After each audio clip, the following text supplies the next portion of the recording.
100억 자산가의 꿈, 당신도 현실이 될 수 있습니다. 실전 교육을 통한 여러분의 투자 로드맵, 100억 마스터 플랜 일부 진행의 신아림입니다. 마스터 플랜에서는요, 오늘 하루 국내외 증시를 움직이는 다양한 시장 지표 중 우리는 어디에 주목해야 하는지, 경제와 증권 이슈를 심도 있게 분석하며 다양한 자산에 대한 다각적인 솔루션을 제공합니다. 네, 오늘 상호관세 발표가 된 목요일장 마감됐습니다. 이제 우리는 헌재 발표를 앞두고 있는 금요일장을 또 자신감 있게 출발해볼 수 있도록 오늘의 시장 복귀해볼 필요가 있겠죠. 국내 증시 마감 상황 짚어보겠습니다. 지수부터 보시죠. 네, 오늘 양시장 하락 마감했습니다만 또 장중 저점 대비해서는 제한적인 낙폭 보여줬습니다. 코스피 0.76% 빠지면서 2,486선에서 거래 마쳤고요. 코스닥은 좀 그보다는 제한적인 낙폭이었습니다. 0.2% 하락하면서 683선에서 거래 마쳤습니다. 코스피 수급 상황 체크해 보겠습니다. 네, 코스피는요, 오늘도 외국인의 매도 흐름이 끊이지 않고 이어졌습니다. 1조 3천억 원 가까이 팔아치우면서 매도 우위 기록했고요. 이런 매도 물량을 개인과 기관이 좀 담아내주는 모습이 오늘도 연출됐습니다. 코스피를 견인한 지수기여도 상위 종목 체크해 보겠습니다. 오늘 삼성전자와 SK하이닉스가 좀 힘을 못 쓰는 하루였습니다. 장중 저점 대비해서는 낙폭을 좀 만회하는 모습이었습니다만 2% 그리고 1.9% 빠지면서 장 마감했습니다. 그리고 관세의 영향을 상대적으로 덜 받을 거라는 이 의약품 쪽의 수혜가 예상되면서 삼성 바이오로직스 6%까지 급등하며 빨간불 켰습니다. 네, 이어서 코스닥 수급 상황 체크해 보겠습니다. 코스닥도 비슷합니다. 개인과 기관이 모두 사자세 보였는데요. 외국인은 645억 원 팔아치우면서 지수의 하방 압력을 더하는 모습이었습니다. 네, 코스닥 지수기여도 상위 종목 체크해 보겠습니다. 오늘 알테오젠 강보합권에서 마무리했습니다. 오늘도 상승 흐름 이어나가줬고요. 또 삼천당 제약 보시면 4% 급등하면서 빨간불 켜며 마감했습니다. 다만 휴젤과 파마 리서치는요, 오늘 2% 그리고 3%씩 빠지면서 내림세 보였는데요. 오늘도 유일 로보틱스는 로봇주의 상승 모멘텀 속에 5% 가까이 상승 마감했습니다. 네, 100억 마스터 플랜 일부 본격적으로 시작해 볼 텐데요. 오늘 마스터 플랜에서는 진행 추적 플랜을 통해 우리 기존 마스터님의 공략주들 점검해보고요. 또 부의 지도를 함께 그려나가 보면서 오늘 시장에서 주목해야 할 돈의 흐름들 하나씩 짚어보려고 합니다. 그리고 불확실성 가득한 시장 속에서 혼자서는 플랜 세우기 어려우신 분들 모두 방송 끝까지 시청해 주셔야겠습니다. 투자 우선 플랜 코너를 통해서 마스터님들만의 킥포인트 투자 강의 기다리고 있으니까요. 끝까지 집중해 주시고요. 또 빼놓을 수 없겠죠. 마스터 종목들까지 함께 기다리고 있으니까 오늘 생방송 끝까지 함께 하시면서 현실적인 전략들 얻어가 보시기 바랍니다. 저희 마스터 플랜은 누구에게나 열려있는 방송입니다. 지금 보고 계신 분들은 자유롭게 팍스 통신망 내로 입장하실 수가 있는데요. 화면에 보이는 QR코드 스캔하시면 됩니다. 간단하죠. 팍스 통신망 내로 들어오시면 저희 마스터 플랜의 모든 정보들 뿐만 아니라 오늘 밤 방송 이후 진행되는 우리 마스터님의 라이브 방송 링크 받아보실 수 있습니다. 여러분, 이 라이브 방송도 함께 하셔야지 이 마스터 종목에 대한 매매 전략들 받아보실 수 있으니까요. 꼭 들어오시기 바랍니다. 네, 그럼 저는 잠시 후에 마스터님과 함께 돌아오겠습니다.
백억 마스터 플랜 일부 힘차게 열어보겠습니다. 그럼 오늘 함께 탄탄한 투자 플랜 세워주실 우리 마스터님 모셔봐야겠죠? 빅스 마스터님 나와주셨습니다. 어서 오세요. 안녕하세요.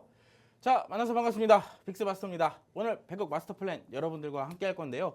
사실 오늘 시장 대비해서 우리가 손실을 봤다면 누군가가 수익을 보는 그런 게 바로 증시잖아요. 근데 내가 오늘 손실을 봤다면 그 수익을 보는 사람들은 어떠한 투자 전략들을 고수를 하고 있는지 나도 그 비밀을 알아야지 수익을 나중에라도 볼 수 있지 않을까요? 자, 오늘 여러분들을 위한 상위 1% 투자 비밀들 제가 풀어드릴 예정이니까 방송 끝까지 시청해 주시면서 많은 정보들과 기법들 받아가시기 바라겠습니다. 네, 오늘 빅스 마스터님과 함께 또 자신감 있게 다음 장 준비해보려면요. 또 기존의 플랜들을 추적해보는 시간이 필요할 것 같은데요. 우리 진행 추적 플랜을 통해서 기존 마스터님의 공략주들 점검해보는 시간 가져보려고 합니다. 자, 우리 빅스 마스터님의 이전 방송 사실 첫 방송이었죠. 첫 방송 함께 하셨던 분들이라면 이 종목 모두 아실 거라 생각해요. 우리 방송에서 히든 종목으로 제시해 주시고 또 팍스통신망 내에서 단독으로 공개해 주셨던 종목인데요. 현대공업 종목 11%로 힘있게 올라가면서 수익을 내주는 모습이었습니다. 또 최근 3월 27일 제시해 주신 K웨더와 위닉스 모두 13%대 수익률 만들어내면서 힘차게 올라갔습니다. 자, 그럼 마스터님, 우리 힘든 시장 상황 속에서도 이런 마스터 종목들을 곧바로 슈팅으로 이어지면서 수익으로 볼 수 있었던 전략 궁금한데요. 또 간단히 설명해 주실 수 있을까요? 일단 제가 이번 주 화요일 날 이 방송에서 여러분들께 딱 소개시켜드린 기법이 하나가 있어요. 근데 사실 이게 기법이 말이 기법이지 가장 우리가 차트를 보면서 매일같이 보고 있는 그 하나의 지표들만 활용했을 때 이 수익을 챙겨갈 수 있다면 누구든지 수익을 볼 수 있다라고 그렇죠. 제가 그때도 말씀을 드렸었어요. 우리가 흔히 차트를 보면서 캔들도 보이고 거래량도 보이고 또 뭐가 보여요? 이동평균선이 보이죠?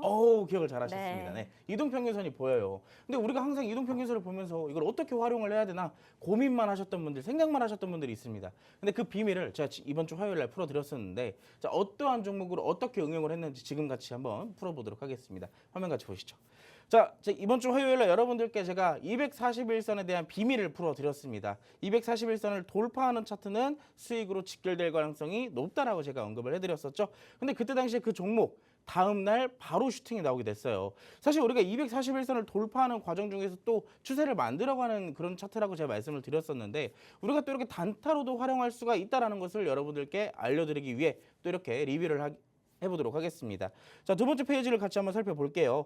자, 여러분들께 제가 그때 당시에 공개를 하고 나서 이 팍스통신망에 들어오신 분들께만 제가 히든 종목으로 라이브 방송에서 풀어드리겠다라고 얘기를 했던 게 바로 이 히든 종목 현대공업이었습니다. 제가 약속을 드린 것처럼 약속을 이행을 했어요. 그날 야간에 10시 40분에 라이브 방송을 오픈을 해드렸습니다. 그리고 이 히든 종목 241선에 대한 기법 우리가 사실 이 방송으로만 풀어드리기에는 굉장히 짧은 시간이거든요. 그렇기 때문에 라이브 방송에서 추가적인 디테일한 전략들 이런 부분들 좀 살펴드리면서 현대공업에 대한 전략들도 같이 한번 제시를 해드렸는데 자, 4월 2일 날 4월 1일 날 여러분들과 첫 방송을 함께 했었고요. 4월 2일 기준 6,500원 밑에서 시초가가 형성이 된다면 진입이 가능하다라고 제가 언급을 드렸습니다. 그리고 손절가는 아무래도 우리가 시장 상황이 조금 좋지 못한 시장 상황이기 때문에 아무래도 손절가가 필수로 따라붙어야 된다라고 언급을 드렸었거든요. 근데 정확하게 어디서 시작했고 어디까지 내려왔으며 어디까지 올라갔는지 자, 한번 보도록 할게요. 자, 어느 정도 끌고 가다가 분위기가 5% 이상의 수익 구간이 도달하게 된다면 분할 매도를 하라고 제가 따로 전략을 잡아드렸어요. 자, 세 번째 페이지 차트를 한번 보도록 하겠습니다. 왼쪽에는 일봉 차트가 있고 오른쪽에는 분봉 차트가 있어요. 저희가 여러분들께 소개를 시켜드렸던 이 캔들은 이때 빨간색 양봉 때 여러분들께 소개를 시켜드렸습니다.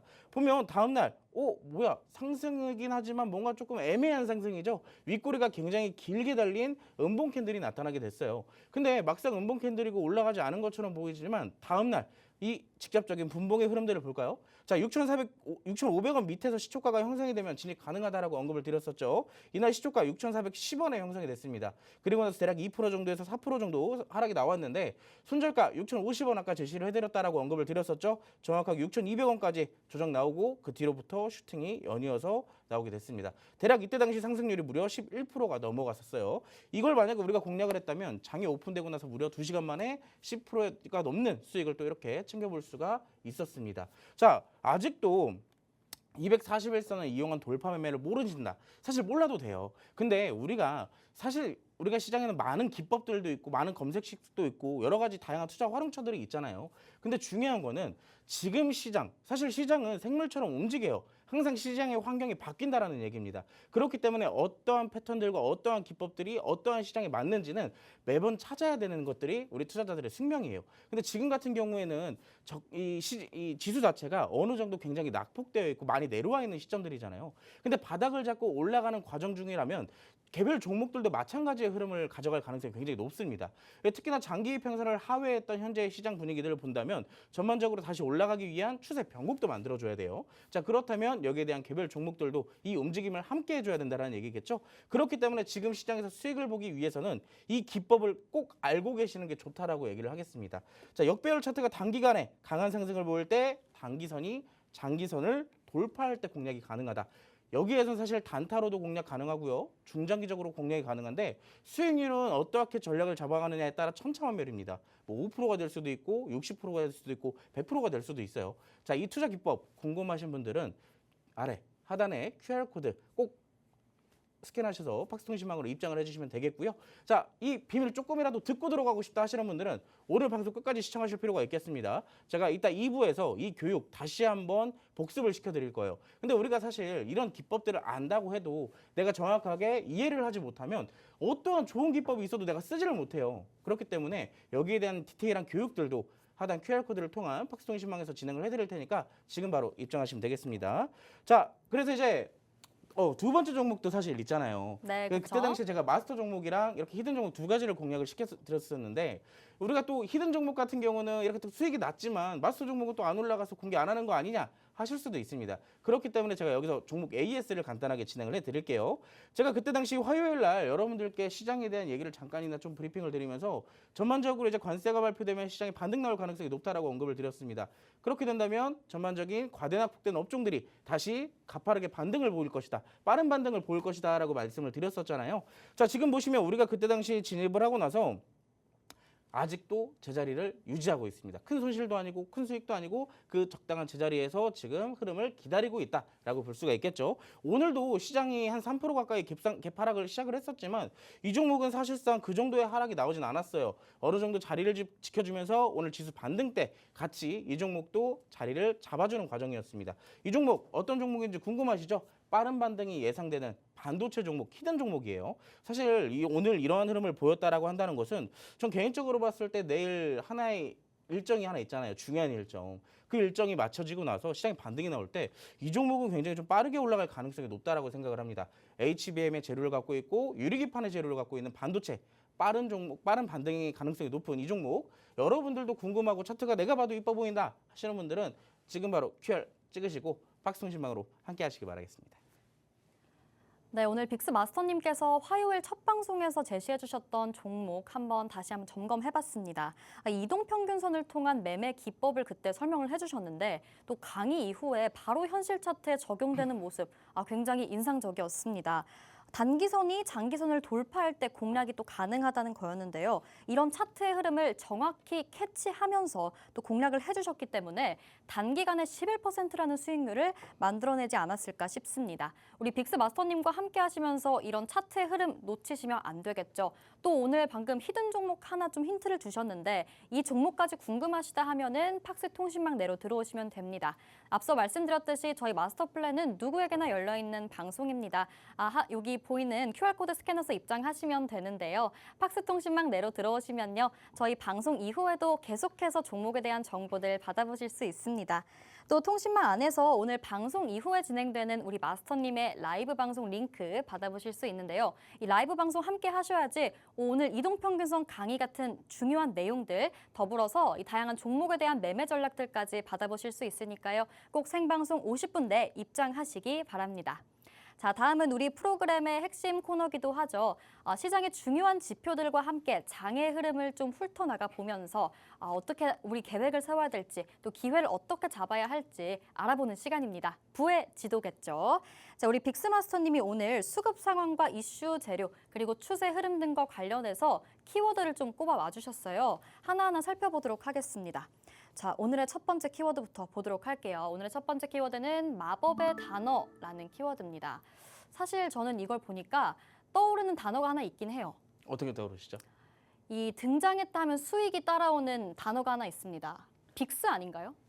그것도 맞는 말인데 제가 의도했던 키워드는 다른 얘기입니다. 다른 얘기인데 네. 어떤 얘기인데 이게 사실 맞아요. 제가 또 딱 그 수익이라고 하면 자연스럽게 이어지는 게 또 빅스 아닙니까? 자 그렇게 해서 또 많은 수익들을 또 챙겨 드렸지만 오늘 이 마법의 단어도 어떻게 보면 굉장히 중요한 단어 중에 하나예요. 주식 투자를 하면서 절대 빠지지가 않을 단어인데 네. 어떠한 단어냐?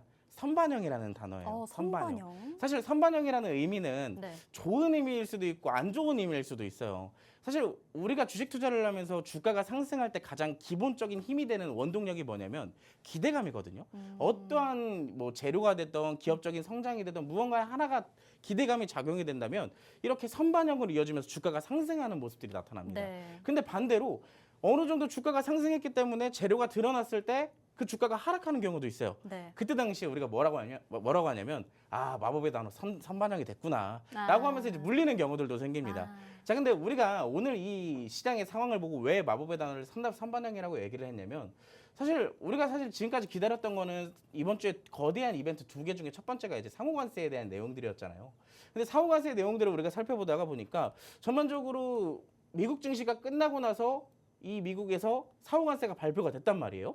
자, 근데 중요한 건 여기에 대한 뭐 여러 가지 재료들이 있겠지만 뭐 그동안 이어졌던 내용들도 역시나 같이 드러났고 여기에 대한 추가적인 이슈가 조금 있었어요. 물론 이 관세들이 생각보다 조금 강하게 드러난 것도 있었고 특히나 우리나라 같은 경우는 25%의 관세가 부과가 됐단 말이죠.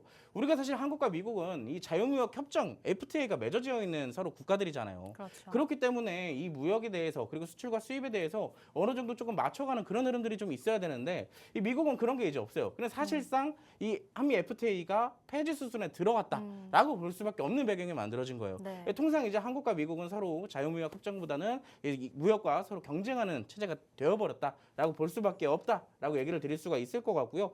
아무래도 지금 미국의 스탠스는 야 너네들한테 이제 다 기본적인 10%의 관세를 부과하기도 할 거지만 그 이상의 상호관세도 역시나 부과를 할 거야. 대신에 이 상호관세를 낮출 수 있는 방법이 있어. 자 전화를 해. 라는 식의 뉘앙스를 이 스탠스를 가져왔단 말이죠. 그렇기 때문에 전반적인 이 우리나라뿐만 아니라 전 세계 증시들이 많이 하락을 했어요 오늘.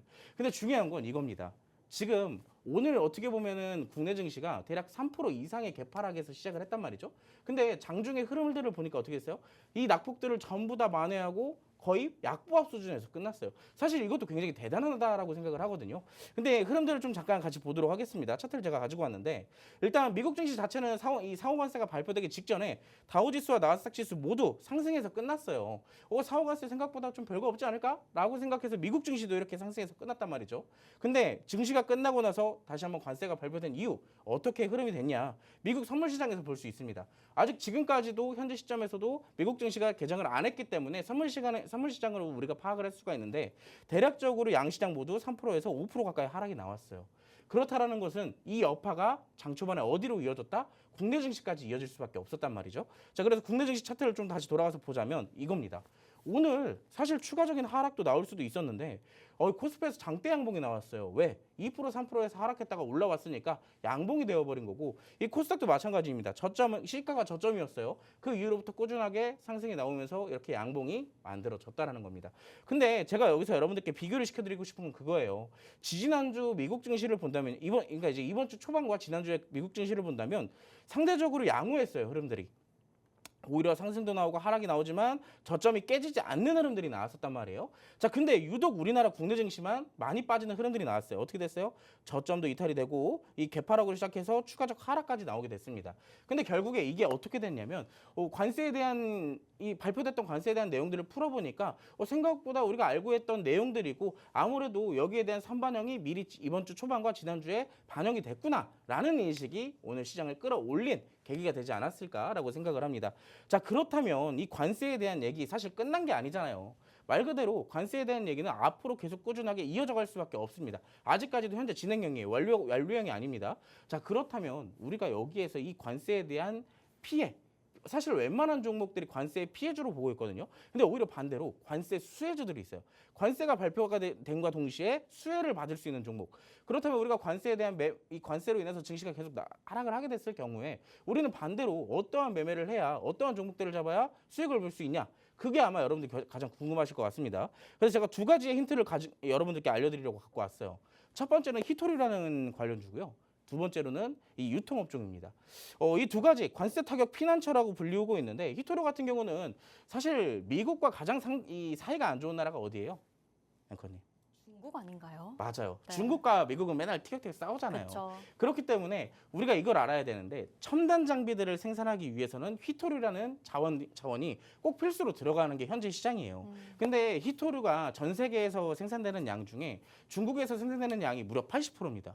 그렇다라고 한다는 것은 이 미국도 중국에서 생산되는 양을 어떻게든 확보를 해야 되는 거고 네. 그것 말고도 우크라이나에서 생산되는 이 히토류라든가 아니면 자국 내에서 생산되고 있는 적은 양이지만 이런 것들을 어떻게든 협박해서 끌어들이려고 하고 있는 거예요. 네. 자, 그렇기 때문에 지금 히토류 같은 경우도 만약에 미국이 중국에게 관세를 추가적으로 부여했을 경우 중국이 여기에 대한 히토류를 수출을 막을 수도 있단 말이에요. 그렇기 때문에 현재 이 관세에 관련되어 있는 수혜주로 지금 시장에서 떠오르고 있다라고 볼 수가 있을 것 같고 대표적으로 뭐 유니온이나 티플렉스, 동국 RNS 등이 있어요. 자, 두 번째 유통업종입니다.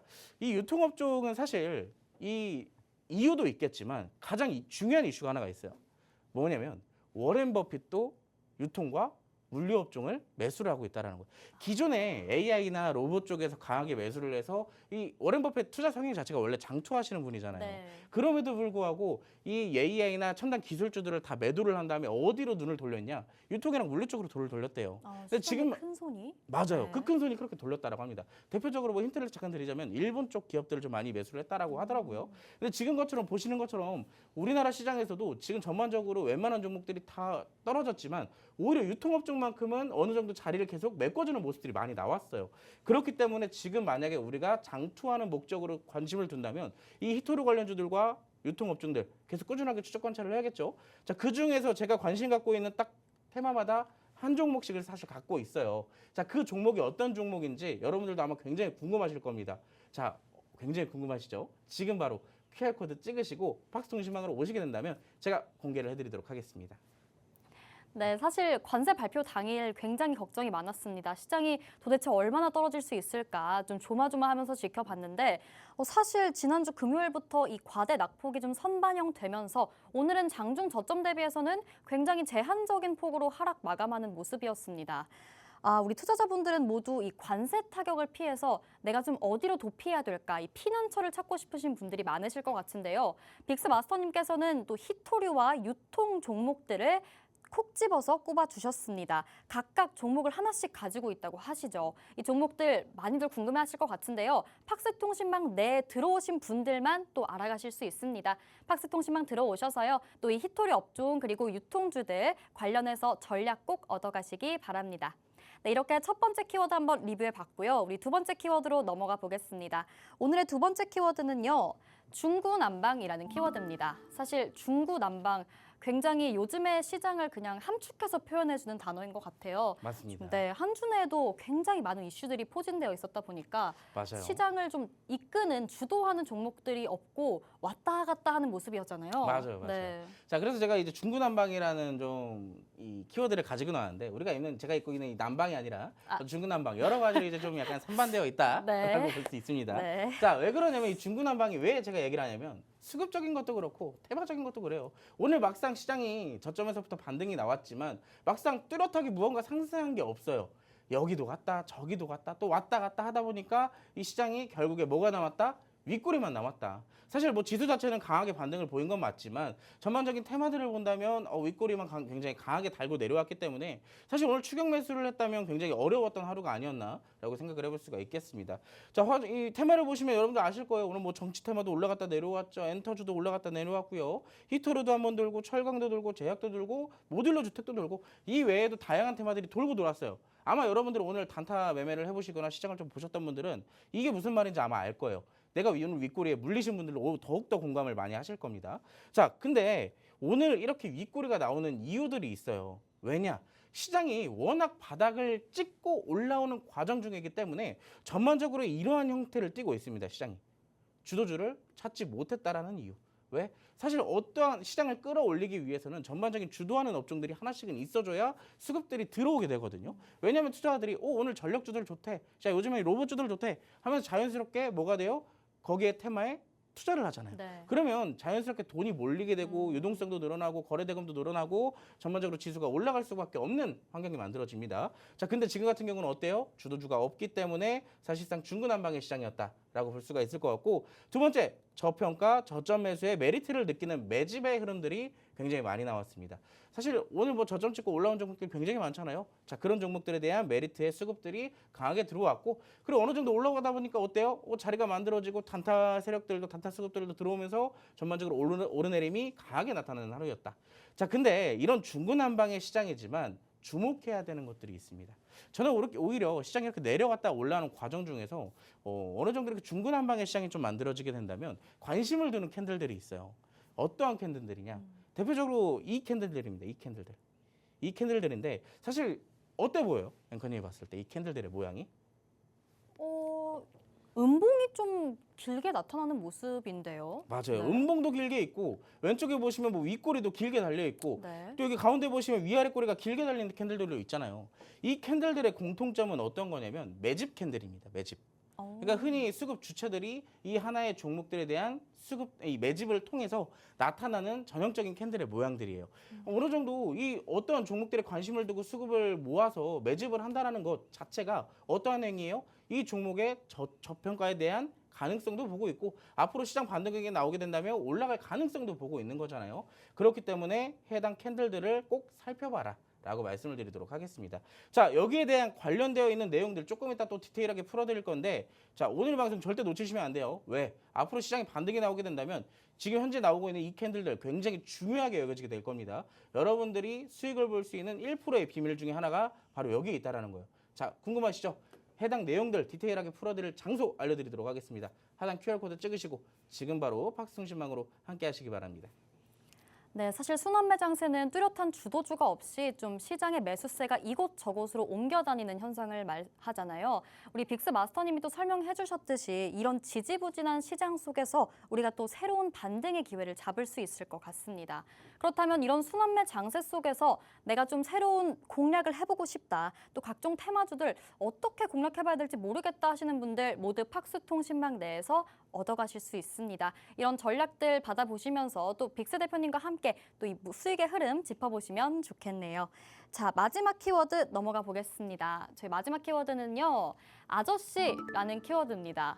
네, 점점 예측 불가한 키워드들을 가지고 계세요. 쉽게 아마 맞추지 못할 거예요. 어떻게 생각하시나요, 키워드? 시장을 흔드는 아저씨가 있는 건가요? 누굴까요? 그건 아니고요. 사실 이제 이번 주 중요한 이벤트가 두 개가 있잖아요. 네. 첫 번째 이벤트 오늘 끝났잖아요. 관세죠. 네, 관세가 네. 끝났습니다. 근데 이 아저씨라는 게 사실 제가 가지고 나온 이유가 네. 이 영화 아저씨 보셨나요?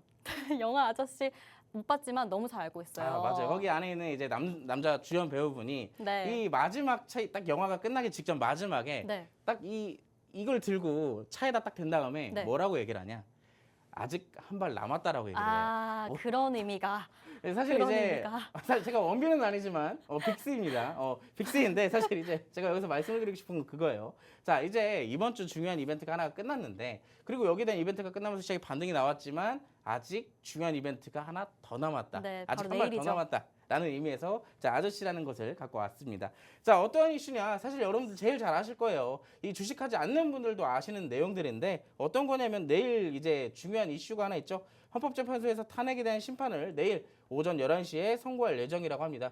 윤석열 대통령에 대한 비상계엄 선포 이후에 관련되어 있는 이 탄핵 관련 심판을 진행할 예정이라고 지금 전해지고 있는데 사실 여기에 관련돼서 지금 부각되고 있는 건 이 정치 테마주들이 가장 시장에서 크게 부각이 되고 있는 시점이잖아요. 그리고 여기에 관련되어 있는 종목들 정치 테마주들을 비롯해서 정책주들도 마찬가지의 흐름들이 나타나고 있다는 거예요. 자, 그렇기 때문에 내일 굉장히 중요한 포인트들이 하나 나올 것 같은데 만약에 기각이 되거나 인용이 됐을 경우 각 시장의 상황들마다 다른 종목들이 움직일 거예요. 최근에 또 강하게 올라갔던 이재명 당대표의 종목들도 뭐 추가적 상승이 나올 수도 있고 내려올 수도 있고 오히려 기존의 윤석열 대통령님의 관련주들이 움직일 수도 있는 거예요. 그렇기 때문에 사실 개인적으로는 여러분들이 접근하지 않으셨으면 좋겠다라고 생각을 하지만 공략할 수 있는 종목 있다면 또 우리가 공략을 해야겠죠. 정치 테마주들에 대해서는 사실 항상 그렇게 얘기를 해요. 실시간 실시간 대응이 필수이다. 그리고 어느 결과가 나와도 안전하게 공략할 수 있는 테마를 골라서 하는 것이 이 심적으로 편안할 것이다. 라고 얘기를 많이 합니다. 제가 간단하게 차트를 조금 하나 갖고 왔는데 조금 이따가 이제 좀 같이 볼 거예요. 이 정책 관련되어 있는 종목 중에 하나입니다. 우리가 정책 관련주들이라고 한다는 것은 이 대선 주자들이 나왔을 경우에 그 대선 주자들이 나는 대통령이 되면 어떠한 것을 하겠다, 어떠한 것을 정책으로 내밀겠다라는 것들이 이제 사실상 정책주들이라고 얘기를 하거든요. 근데 항상 모든 대선 주자들이 얘기하는 정책들이 있어요. 그게 바로 대표적인 게 저출산 관련주입니다. 저출산 정책이에요. 자, 그렇기 때문에 저출산에 대한 얘기 대선 때만 나오는 거 아닌가요? 아니에요. 저출산에 대한 얘기는 중국에 관련돼서도 있었고요. 굉장히 많은 곳곳에서도 정책이 아니어도 부각될 확률들이 높다라는 거예요. 그렇기 때문에 해당 관련 종목 제가 하나 딱 여러분들께 보너스 개념으로 들고 왔어요. 보시면 이 종목이 어떠한 형태냐? 자, 전형적으로 고점은 내려가고 있지만 바닥이 더 이상 떨어지지 않는 구간에서 버텨주고 있어요. 자, 근데 어때요? 바닥이 잡혀지면 잡혀질수록 수급들이 밀집되어 가는 것을 우리가 확인할 수 있습니다. 자, 그럼 전형적으로 만약에 현재 시점에서 조기 대선이 가능성이 점점 높아지게 됐을 경우엔 이 종목 이미 매집이 완료됐을 수도 있습니다. 그렇다라고 한다는 건 정책주로서 이 슈팅 추가적인 상승도 나올 가능성이 높다라는 거예요. 자, 이 종목 어떤 종목인지 궁금하신 분들, 내가 정책주도 없고 정치 테마주도 없다 하시는 분들 제가 오늘 알려드리도록 할 테니까 지금 하단 QR코드 찍으시고요. 지금 바로 팍스통신망으로 함께 하시기 바라겠습니다. 네, 세 번째 키워드 아저씨는 사실 영화 대사에서 나온 키워드였습니다. 오늘 관세 발표가 이뤄졌죠. 하지만 이게 끝이 아닙니다. 사실 내일 또 향후 전국을 향방을 결정할 탄핵 심판의 결과가 나오잖아요. 한 발 남은 건데요. 우리 이렇게 된다면 바로 정치주들, 정책주들 또 실시간으로 공략해보면서 예의주시할 필요가 있을 것 같아요. 우리 빅스마스터님이 결과에 관련 없이 또 안전하게 공략할 수 있는 항상 정책으로 나와 있는 이런 테마와 종목들 자세하게 설명해 주시면서 또 공략해 주신다고 하니까요. 또 팍스통신망 적극적으로 이용해 보시면 좋을 것 같습니다. 네, 이렇게 부회지도 또 마지막 키워드까지 살펴보면서 오늘 시장에서 중요했던 돈의 흐름 한번 짚어봤습니다. 자, 그럼 또 가장 중요한 시간 찾아왔습니다. 우리 마스터 종목이 뭔지 다들 굉장히 궁금해하실 것 같은데요. 그렇다면 마스터님, 오늘 부회지도에서 좌표를 찍으신 키워드가 있다면요? 사실 굉장히 어려웠어요. 마법의 단어에서도 좋은 종목들이 많았고 아저씨에서도 사실 굉장히 좋은 종목들이 많았어요. 제가 네. 소개를 또 직접 시켜드렸잖아요. 네. 근데 그 중에서도 전 개인적으로 생각했을 때 시장의 반등의 가능성에 무게를 두고 있는 사람의 입장으로서 직접적으로 시장 반등 나온다면 올라갈 종목 거기는 바로 중구난방에 있지 않나 중구난방이죠. 라고 생각을 합니다. 네. 그래서 오늘 키워드는 중구난방에 있다 설명해 드리겠습니다. 자, 그래서 이제 중구난방 관련되어 있는 종목 이제 한번 같이 살펴볼 건데요. 어떠한 종목인지 힌트 먼저 첫 번째로 드리자면 탄소 배출과 탄소 포집에 관련되어 있는 종목입니다. 이슈 어떤 것이 있는지 살펴보도록 할게요. 화면 같이 보시죠. 자, 64조 원 알래스카 LNG 프로젝트. 사실 굉장히 오래된 것 같아요. 이 며칠 되지도 않았고 방금 어제까지도 오늘까지도 부각됐던 내용들인데 굉장히 오래 살펴본 내용 같습니다. 자, 최대 이 알래스카 LNG 프로젝트를 우리나라가 중심에서 지휘를 하게 된다면 이 최대 6,300조 원의 탄소 비용을 우리나라가 감당을 해야 된다. 여기에 대한 우려가 나오게 됐어요. 그러다 보니까 탄소 배출에 관련되어 있는 기업들 시장에서 강하게 부각이 되고 있는 시점인데, 자, 제가 오늘 가지고 나온 종목은 이 탄소 배출 관련 주이기도 하지만, 자, 아까 봤던 첫 번째 이슈 뭐였어요? 다른 나라에서 관련되어 있는 탄소 포집과 탄소 배출에 대한 이슈였어요. 근데 우리나라에서도 직접적인 내용이 있는데 정부가 이번에 탄소 배출이 하도 심화되다 보니까 탄소 배출 비용을 3배로 올리겠다라는 발표를 했습니다. 그러다 보니까 탄소 포집이 이 포집을 집중적으로 기술을 개발하고 있는 기업들에 대한 경쟁이 본격적으로 점화가 되어 있는 시점이에요. 근데 사실 아시겠지만 제가 이렇게 이슈를 두 가지를 가지고 왔는데 사실 탄소 포집과 탄소 배출의 가장 큰 뒷배경에는 누가 있냐면 누가 있을 것 같아요? 탄소 배출과 탄소 포집의 뒷배경이에요? 네. 정부가 아니면 누구죠? 어떤 기술이 사실 네. 지금 시장은요. 이 탄소 배출과 탄소 포집뿐만 아니라 모든 시장의 중심은 미국에 있습니다. 트럼프 대통령한테 있어요. 역시 자, 미국이었네요. 태풍의 눈이 거기 있잖아요, 지금. 네. 마찬가지로 트럼프 정부에서 중요한 정책 중 하나로 밝힌 게 바로 탄소 포집과 관련되어 있는 내용들이었단 말이죠. 자, 그렇기 때문에 이런 부분들로 있어서도 탄소 포집 관련주들과 배출 관련주들은 꾸준하게 추적 관찰을 해야 된다는 얘기예요. 자, 보면 이 기업 자, 간단하게 딱 한 페이지로 설명을 드리겠습니다. 전 세계 7대 기체 분리막에 대한 기술을 보유한 기업이에요. 전 세계에서 7기업밖에 이 기체 분리방에 대한 기술을 개발하지 못했고 이 기업이 그 7대 기업 중에 하나라는 얘기입니다. 연료전지 발전에서 발생해내는 이산화탄소를 90% 이상 포집하고 회수하는데 성공을 한 기업이에요. 이런 재료적인 부분들도 굉장히 좋고 기슈들도 좋고 아무래도 올라갈 가능성이 굉장히 높겠죠. 그렇기 때문에 차트 같이 간단하게 한번 살펴볼 건데요. 차트는 이렇습니다. 사실 상장된 지는 그렇게 오래되지는 않았지만 여러분들 여기에 주목할 필요가 있어요. 이 차트의 흐름들에 주목할 필요가 있습니다. 왜? 이때 당시에 차트가 지금 이렇게 캔들들이 만들어졌는데 시장의 분위기는 어땠어요? 이거 반대였어요. 반대. 계속 쭈르륵 떨어졌었습니다. 근데 시장이 하락할 때도 이 기술은 꾸준하게 시장에서 관심을 받고 올라갔다. 자, 두 번째입니다. 중구난방. 아까 제가 뭐라 그랬죠? 어떠한 캔들에 집중하라 그랬죠? 윗꼬리의 캔들. 맞아요. 매집 캔들. 즉 윗꼬리가 달리는 캔들들에 집중을 하라고 말씀을 드렸는데 자, 전형적으로 고점임에도 불구하고 계속 윗꼬리들이 나오게 되면서 매집의 캔들들이 나오고 있다. 그렇기 때문에 우리가 이 중구난방의 종목으로서 이 종목을 가져갈 수밖에 없다라고 설명을 드리도록 하겠습니다. 자, 이동평균선도 굉장히 양호한 흐름들, 수급들도 굉장히 양호하고 추가적인 재료들도 나올 가능성이 높기 때문에 고점이지만 올라갈 가능성이 높아 보이겠죠. 사실 상장된 지 오래되지 않아가지고 주봉 차트도 약간 비슷한 흐름들이 나타나고 있어요. 자, 이 종목 어떤 종목인지 궁금하시죠? 제가 여러분들 QR코드를 통해 들어오신 분들에게만 실시간으로 공개를 해드릴 텐데 아직도 QR코드를 찍지 못하시는 분들 앵커님께 설명 한번 듣고 들어가겠습니다. 네, 마스터님께서는 중구난방을 오늘의 키워드로 꼽아주셨는데요. 또 우리 시장에서 요즘 예의주시하고 있는 이 이슈죠. 알래스카의 LNG 프로젝트입니다. 사실 LNG 프로젝트라고 하면 또 철강주들, 뭐 발전소 부품 관련주들에 주목하는 사람들 많을 것 같은데 또 남들이 이런 곳을 공략할 때 우리는 관점을 또 살짝 바꿔봐야겠죠. 탄소 비용 문제가 등장합니다. 최대 6,300조 원의 탄소 비용이 나올 걸로 예상되는 가운데 탄소 포집 기술의 경쟁이 또 본격적으로 시작될 거라는 전망입니다. 오늘 마스터님이 가져오신 이 탄소 포집 종목과 함께 또 시장의 흐름에서 이끄는, 주도하는 역할 여러분이 해보셔야겠죠. 팍스통신망 내에서 가능하신데요. 또 이 종목 여러분 굉장히 매력적입니다. 저희가 또 시장을 읽을 때 주목해야 될 키워드들이 있잖아요. 전 세계 7대 기체 분리막 기술을 보유했다. 유일하단 얘기죠. 7대입니다, 여러분. 굉장히 매력적인데요. 앞으로도 이 탄소 포집 기술력을 가지고 좀 탄탄하게 흐름을 타갈 이 종목 팍스통신망 내에서 잠시 뒤에 공개할 예정입니다. 팍스통신망 내 10초 내에 들어오신 분들만 가능한데요.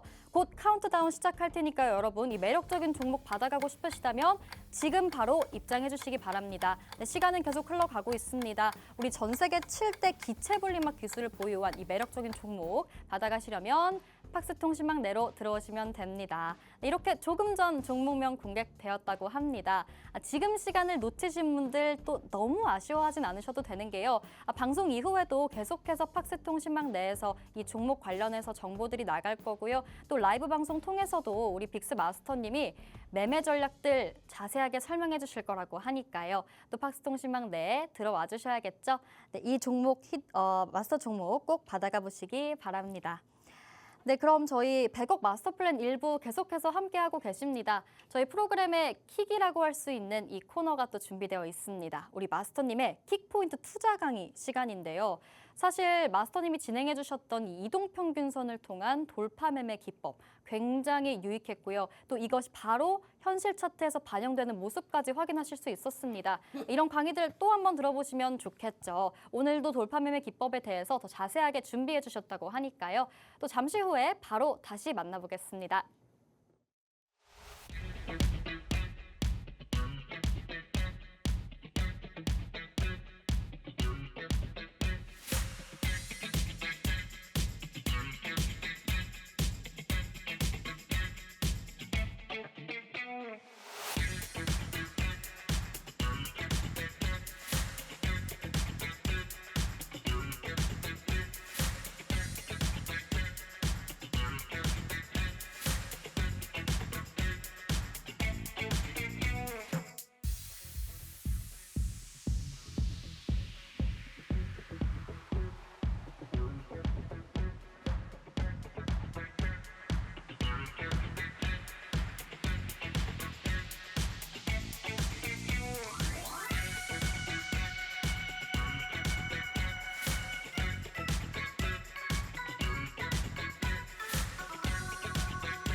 100억 마스터 플랜 상위 1%들만 사용하고 있는 투자 기법 제가 오늘 다시 한번 갖고 왔습니다. 사실 제가 지난 화요일에 여러분들께 한번 이 기법을 사실 기법이라고 하기에도 애매하다라고 제가 아까 얘기를 드렸잖아요. 우린 단순하게 차트상에 있는 지표 하나만 활용해서 매매를 하는 것뿐인데 상위 1%들은 이미 이걸 다 사용하고 있고 수익을 보고 있다라는 거예요. 근데 나는 애매한 곳에서 엄한 곳에서 추격 매수하고 이 맞지도 않는 기법들을 사용하고 검색식을 활용하다 보니까 어떻게 되고 있어요? 남들과 동떨어지고 있다는 거예요. 이 시장에서 소외가 되고 있다는 얘기입니다. 여러분들은 이제 이 방송을 통해서 이 시장에서 소외가 되지 않기를 바라는 마음에 오늘 교육을 또 제가 준비를 했는데, 자, 이동평균선이란 무엇일까요? 우리가 흔히 차트의 3대 요소라고 많이들 얘기하죠. 캔들, 그리고 거래량, 마지막 이 이동평균선. 총 세 가지를 차트의 3대 요소라고 얘기를 해요. 여러분들이 주식을 처음 시작했을 때 가장 먼저 기초적으로 차트를 통해서 배우는 것들이 바로 이 세 가지라는 얘기예요.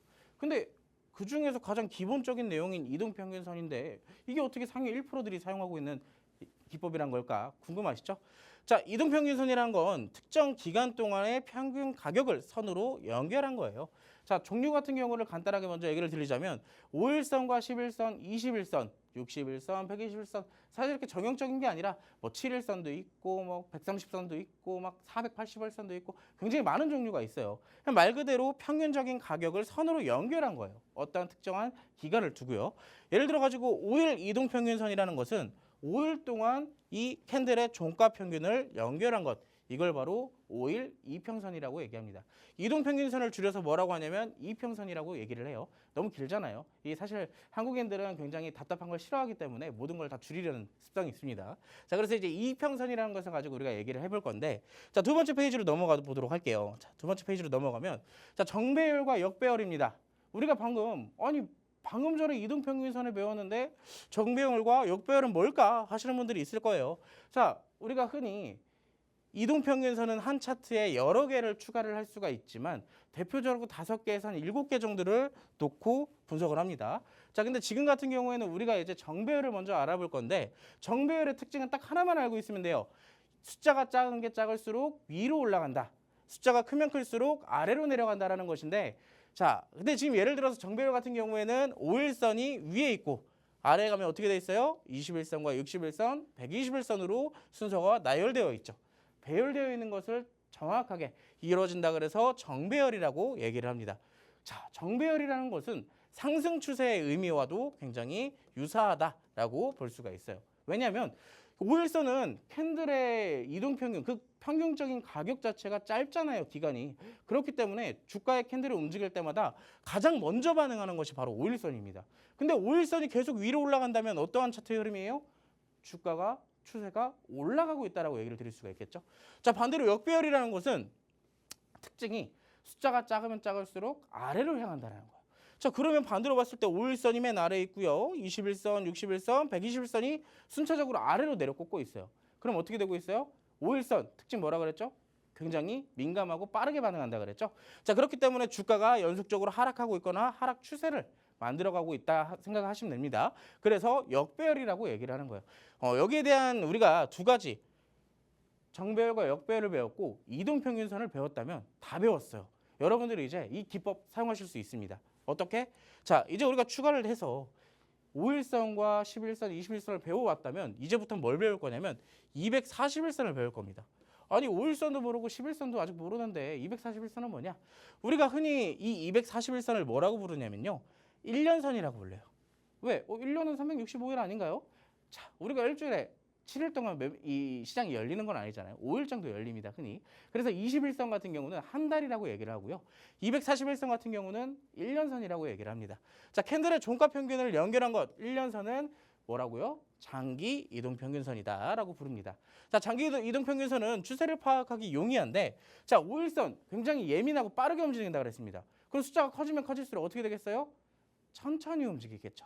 느릿느릿하게 움직입니다. 자, 그렇다라고 한다면 전반적으로 이 장기 이동평균선이 하나의 방향을 띠고 움직인다라는 것 자체는 무슨 얘기냐? 추세가 굳건하다. 너무 튼튼한 추세다. 꺾이지 않을 확률이 높다라는 거예요. 자, 그렇기 때문에 이 상승 추세, 하락 추세를 가지고 우리가 장기 이평선을 활용을 해볼 겁니다. 1년 만에 추세가 바뀐다는 것은 상승의 초입, 즉 손익비가 좋을 확률이 높아진 차트입니다. 자, 진짜 다 배웠어요, 여러분. 이것만 있으면 여러분들 요즘 시장에 공략 못할 종목 없고 수익 못 볼 종목은 없습니다. 241선을 이용한 돌파 매매를 이제 해볼 건데요. 역배열 차트가 단기간에 강한 상승을 보일 때. 역배열 차트가 뭐였죠? 역배열 차트 5일선과 11선, 21선, 121선 등 숫자가 작은 게 아래로 내려가고 큰 게 위에 있다라 그랬잖아요. 그러면 지속적으로 추세가 하락하고 있다라고 얘기를 드릴 수 있겠죠. 자, 근데 만약에 반대로 이 5일선이 241선이 여기 있어요, 여러분. 자, 근데 이 5일선이 꺾여가지고 어떻게 되고 있어요? 241선을 돌파할 때 우리가 그 타점을 노리는 거예요. 자, 그렇다고 한다면 11선도 따라가고 21선도 따라가고 61선도 따라가서 정배열이 만들어지겠죠. 자, 근데 이 과정 중에서 뭐가 만들어져요? 역배열에서 정배열이 된다라는 거예요. 정배열은 뭐다? 상승의 흐름이 강하다라고 아까 얘기를 드렸습니다. 자, 여기에서 241선을 돌파하는 기법, 활용할 수 있는 조건이 있어요. 우리가 아무리 그래도 이 하나의 기법인데 이 조건 정도는 있겠죠? 어떠한 조건들인지 간단하게 좀 살펴볼 건데, 자, 첫 번째 241선의 저항을 받고 있어야 돼요. 왜? 저항을 받고 있는 과정 중이 이 하락 추세이고, 하락 추세에서 돌파가 나왔을 때 추세가 바뀔 가능성이 높다라 그랬잖아요. 그렇기 때문에 첫 번째 241선의 저항이 있어야 된다라고 말씀을 드리는 거고요. 두 번째, 단기 이평선들이 돌파할 때 강한 거래량이 동반된다. 이거 전 페이지에서 제가 설명을 드렸어요. 장기 이평선들이 이렇게 있는 와중에 단기 이평선들이 이렇게 올라가면서 거래량이 강하게 들어와야 된다는 거예요. 그래야지 이 돌파가 신뢰가 쌓이는 겁니다.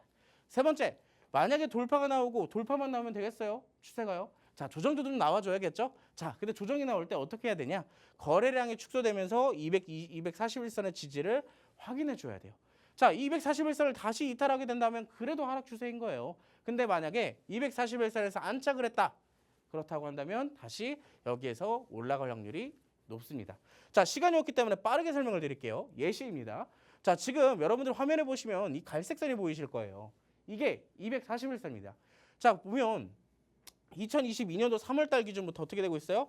241선에서 저항을 맞고 있죠. 계속 두들겨 맞고 있습니다. 올라가질 못해요. 근데 계속 시간이 지나다 보니까 어디까지 왔어요? 자, 그래도 2년이라는 시간이 지났음에도 불구하고 아직도 아래에 있어요. 자, 근데 제 두 번째 페이지를 볼게요. 우리가 방금 어디까지 봤어요? 뚫지 못하는 구간까지 여기까지 봤었어요. 근데 지금 어떻게 됐죠? 여기에 있는 갈색 선, 이 241선을 돌파시켜주는 캔들이 나왔어요. 자, 첫 번째 조건. 거래량이 동반되면서 돌파하는 캔들이 나온다. 아까 우리가 살펴봤던 강한 거래량이 동반되는 캔들이 지금 나와주게 됐죠. 자, 뒤에 조정이 나왔을 때 거래량이 축소되고 241선의 지지를 확인해야 된다고 했습니다. 자, 돌파 나왔죠. 아까 우리가 이것까지 봤습니다. 근데 어떻게 됐어요? 추가적 상승 나오게 되면서 어디까지 나왔어요? 241선을 지지받아주고 거래량 현저히 줄어들었어요. 자, 다 왔습니다. 여러분, 이거 활용할 수 있는 방법 다 왔어요. 자, 지금 보면 이 종목도 마찬가지예요. 241선에서 지지받고 어떻게 됐어요? 거래량이 축소되면서 급등이 나왔어요. 세 번째 페이지입니다. 토마토 시스템. 이 종목도 역시나 241선에서 저항을 받다가 거래량이 동반되면서 돌파 나오고 나서 70% 이상 올라갔습니다. 자, 굉장히 단순한 차트 분석법이에요. 아까 우리가 봤던 콜마블릭스, 우리가 아까 여기까지 봤었죠? 자, 지지받아주는 것까지 봤습니다. 손절폭 대략 5% 이내, 상승률 60% 이상. 자, 제가 진짜 시간이 없어가지고 여러분, 이제 여러분들께 마지막으로 힌트를 드릴 거예요. 이 종목 241선을 활용할 수 있는 돌파 기법에 해당되는 종목입니다. 이 종목만 드린다는 게 아니라 이 종목을 활용할 수 있는 기법들도 알려드릴 테니까, 이제 정말로 여러분들과 헤어질 시간이 됐어요. 아직도 풀어드릴 게 많은데 하단 QR코드 찍으시고 지금 바로 함께 하시기 바라겠습니다. 네, 차트의 기초인 이동평균선 굉장히 쉽고 자세하게 설명해 주셨고요. 또 이 기법을 적용할 만한 우리 현실 차트, 히든 종목까지 함께 준비해 주셨다고 합니다. 팍스통신망 내에 들어오셔야겠죠? 네, 이렇게 오늘 빅스마스터님과 함께 해봤습니다. 본 방송에서 제공하는 정보는 투자 판단의 조언일 뿐 해당 상승의 가치 또는 상승이나 하락을 보장하지 않습니다. 투자에 유의하시길 바라겠고요. 이어서 2부가 진행될 예정입니다. 저희는 내일 다시 찾아오겠습니다. 시청해주신 여러분 고맙습니다.